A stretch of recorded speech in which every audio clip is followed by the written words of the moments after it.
James Cameron's latest movie has reached an amount of hype that most blockbusters could only dream of. Avatar introduces cutting-edge 3D technology and is bound to be one of the biggest movie spectacles of the year.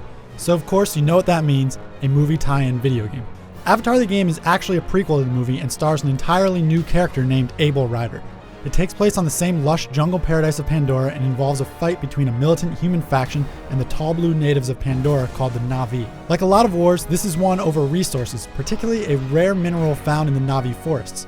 Ryder needs to decide if he wants to either help the humans harvest the mineral or help the Na'vi fight for their home.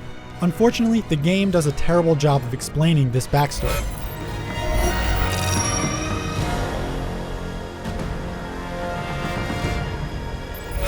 This is a game that's supposed to be a prequel, and yet it almost assumes that you've already seen the movie to make sense of everything. Seeing as how the movie isn't even out yet, that's a big problem. There is an in-game encyclopedia, but that doesn't excuse the poor storytelling in the game. Shaky narrative aside, the world of Pandora does look quite inviting.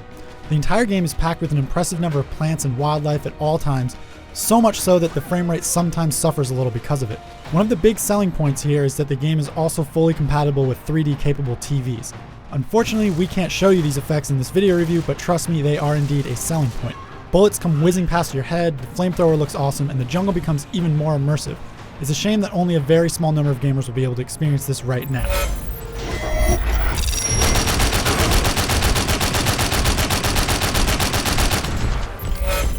After about the first 45 minutes of the game, you'll be asked to make a choice, to either fight for the humans or for the Na'vi.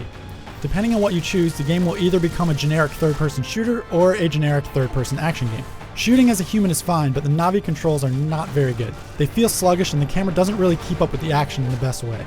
The biggest problem with the game though is that since the storytelling is so weak, I didn't really care about what was happening at all.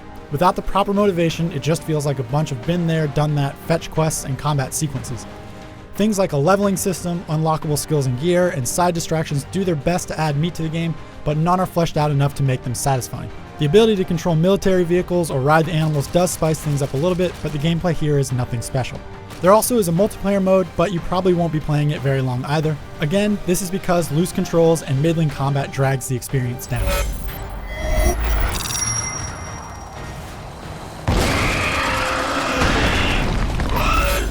Weak storytelling and unrefined controls are probably not the best introduction to the world of Avatar. Although not the worst movie license game, and there are some really bad ones, it feels like you have to watch the movie before you play the game.